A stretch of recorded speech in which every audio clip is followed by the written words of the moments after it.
सभी क्रू सुरक्षित हैं। ये बड़ी खबर, जहां एक तरफ स्ट्रेट ऑफ हॉर्मूज में इस वक्त तनातनी है, यानी कि ये जिस युद्ध की शुरुआत 28 फरवरी को हुई थी, अब इसका पूरा जो रूपरेखा है, इसकी जो पूरी रूपरेखा है वो बदल गई है। अब ये जंग आकर टिक गई है स्ट्रेट ऑफ हॉर्मूज पर।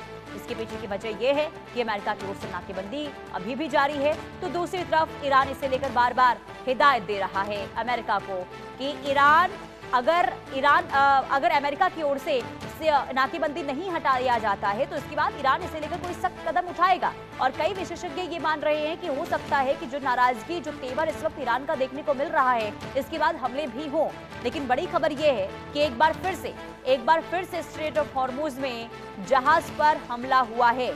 IRGC की ओर से निशाना बनाया गया है, ये जानकारी मिल रही है। इससे पहले भी 2 जहाजों को निशाना बनाया जा चुका है, यानी कि अब जो पूरी जंग है, जो पूरी लड़ाई है, वो स्ट्रेट ऑफ हॉर्मूज में आकर टिक गई है। और जहाजों पर अगर इसी तरीके से हमले होते रहे तो जंग का जो अखाड़ा है वो स्ट्रेट ऑफ हॉर्मूज बहुत जल्द बन सकता है, क्योंकि एक तरफ नाकेबंदी पर अडिग अमेरिका, और अमेरिका का ये कहना है कि जब तक समझौता नहीं होता, जब तक फाइनल डील नहीं हो जाती, तब तक अमेरिका की ओर से नाकेबंदी नहीं हटाई जाएगी। और दूसरी तरफ तनातनी के बीच में अब ईरान की ओर से जहाज पर हमला कर दिया गया है। हालांकि अभी ये जानकारी सामने नहीं आई है कि किस जहाज पर हमला किया गया, किसके देश का है, लेकिन इससे चिंता की स्थिति जो है वो जरूर शुरू हो गई है। अब आइए ग्राफिक्स के जरिए हम आपको बताते हैं कि इस जंग में डोनाल्ड ट्रंप आखिर किस तरीके से फंस गए हैं और आखिर वो क्यों इस जंग से बाहर निकलना चाहते हैं। देखिए, बार बार सीज फायर की अवधि यहां पर डोनाल्ड ट्रंप की ओर से बढ़ाई जा रही है। वहीं ईरान को फिर से 2 से 3 हफ्तों की मोहलत दी गई। फेस सेविंग और एग्जिट की रणनीति यहां पर डोनाल्ड ट्रंप अपना रहे हैं, यानी कि आप इससे समझिए कि माफी चाहूंगी, अमेरिका आखिर क्या सोच रहा है, डोनाल्ड ट्रंप क्या सोच रहे हैं। मोहलत दी गई। इसके अलावा ट्रंप के भाषण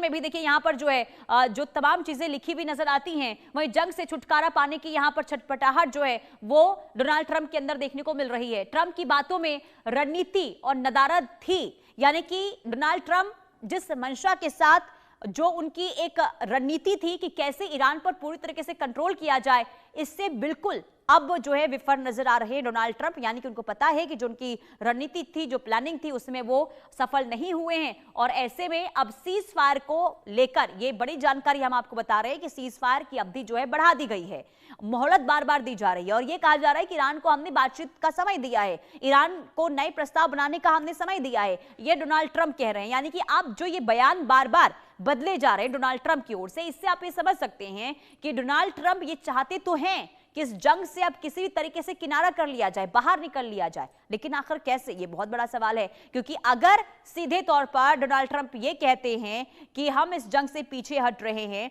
तो इसके बाद किरकिरी होगी अमेरिका की, और ये डोनाल्ड ट्रंप बिल्कुल नहीं चाहेंगे। क्योंकि इसके बाद आपको बता दें कि मिड टर्म चुनाव भी है अमेरिका में, और ऐसे में अमेरिका की ओर से ये बिल्कुल नहीं कोशिश होगी कि इस तरीके से जंग से बाहर निकला जाए।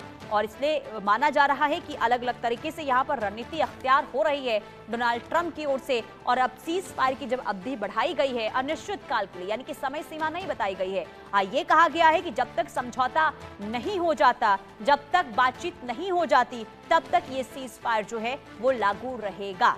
हालांकि ईरान ये कह रहा है कि नाकेबंदी जब तक रहती है तब तक ये माना जाएगा कि डोनाल्ड ट्रंप सीज फायर का उल्लंघन कर रहे हैं, और ये एक्ट ऑफ वॉर जैसा है। यानी कि एक तरफ डोनाल्ड ट्रंप जंग को लेकर, जंग से बाहर निकलने को लेकर अलग अलग तरीके से यहां पर कोशिश कर रहे हैं। हालांकि कई विशेषज्ञ ये मानते हैं कि सीज फायर की अवधि बढ़ाने के पीछे वजह ये भी हो सकती है कि अमेरिका एक नई तरीके से इस युद्ध को लेकर तैयारी करता हुआ नजर आ रहा होगा।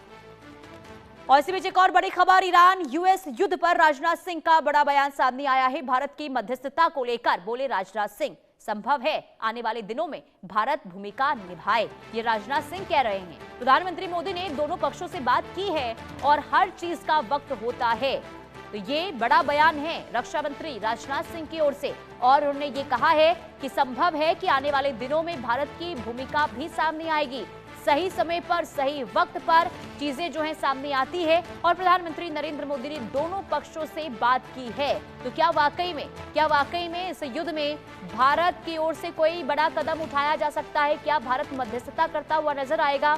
क्योंकि बार बार ये सवाल पूछे जा रहे थे और ये कहा भी जा रहा था कि आखिर इस जंग में भारत की मध्यस्थता क्यों सामने नहीं आ रही है? आखिर भारत क्यों नहीं दोनों देशों से बातचीत करके इस जंग को रुकवा रहा है? हालांकि जब इसे लेकर सवाल पूछा गया रक्षा मंत्री राजनाथ सिंह से, तो उन्होंने जवाब दिया है कि यह संभव है कि आने वाले दिनों में भारत की कोई बड़ी भूमिका निकलकर सामने आए। उन्होंने ये भी बताया कि प्रधानमंत्री नरेंद्र मोदी लगातार दोनों देशों के बीच संवाद स्थापित कर रहे हैं, बातचीत कर रहे हैं और सही समय आएगा तो सही कदम भी उठाया जाएगा। तो ये क्या माना जाए कि कोई बड़ा संकेत यहाँ पर रक्षा मंत्री के द्वारा दिया गया है? क्योंकि अभी देखिए मध्यस्थता करने की कोशिश पाकिस्तान की ओर से जरूर हुई, लेकिन पाकिस्तान की किरकिरी हुई है। पाकिस्तान को लेकर अलग अलग तरीके से जो अब खबरें सामने आ रही है कि कैसे डोनाल्ड ट्रंप अब आसिम मुनीर से, शहबाज शरीफ से नाराज है, क्योंकि दावा ये किया गया था आसिम मुनीर की ओर से कि वो शांति वार्ता में सफल हो पाएंगे, यानी कि शांति वार्ता करवा पाने में उनको सफलता मिलेगी, लेकिन ऐसा होता हुआ नजर नहीं आया। और इसके बाद डोनाल्ड ट्रंप की ओर से नाराजगी जताई गई है और ये कहा जा रहा है कि अब अगले दौर की बातचीत होगी तो हो सकता है कि इसका वेन्यू भी बदला नजर आए, यानी कि पाकिस्तान के अलावा हो सकता है कि कहीं और जो है बातचीत हो। लेकिन क्या वाकई में ऐसा होगा, ये देखना काफी अहम है।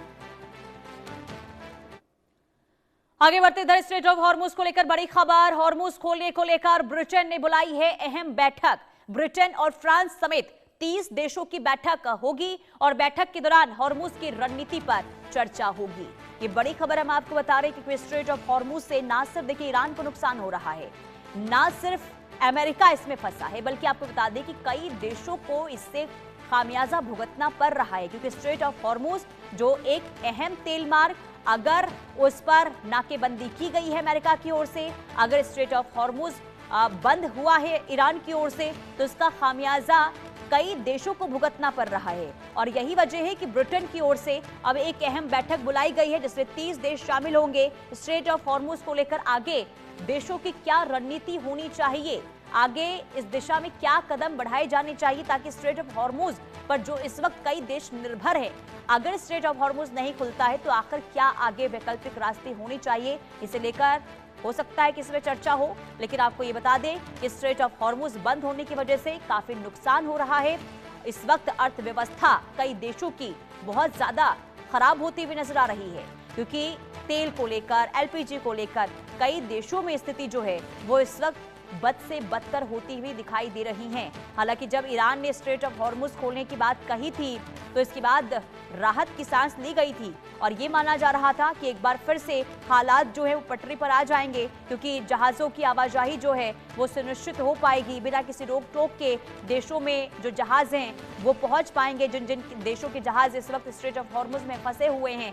लेकिन दूसरी तरफ जब अमेरिका की ओर से नाकेबंदी लगा दी गई और नाकेबंदी से हटने के लिए अमेरिका तैयार नहीं हो रहा है, तो एक बार फिर से वही हालात देखने को मिल रहे हैं जो 28 फरवरी के बाद देखने को मिले थे, यानी कि पूरी तरीके से स्ट्रेट ऑफ हॉर्मुज बंद है। हालांकि कई ऐसे देश हैं जो वैकल्पिक रास्ते ढूंढते हुए नजर आ रहे हैं, जैसे कि भारत ने पूरी कोशिश ये की है कि अलग अलग देशों से इस वक्त डील की जाए, खास करके कच्चे तेल को लेकर, एलपीजी को लेकर, क्योंकि भारत भी देखिए बड़े पैमाने पर निर्भरता भारत की है स्ट्रेट ऑफ हॉर्मुज में। और ऐसे में जंग के बीच में कई जहाज भारत पहुंचे हैं, लेकिन इसके बावजूद भी भारत आगे की रणनीति पर काम कर रहा है।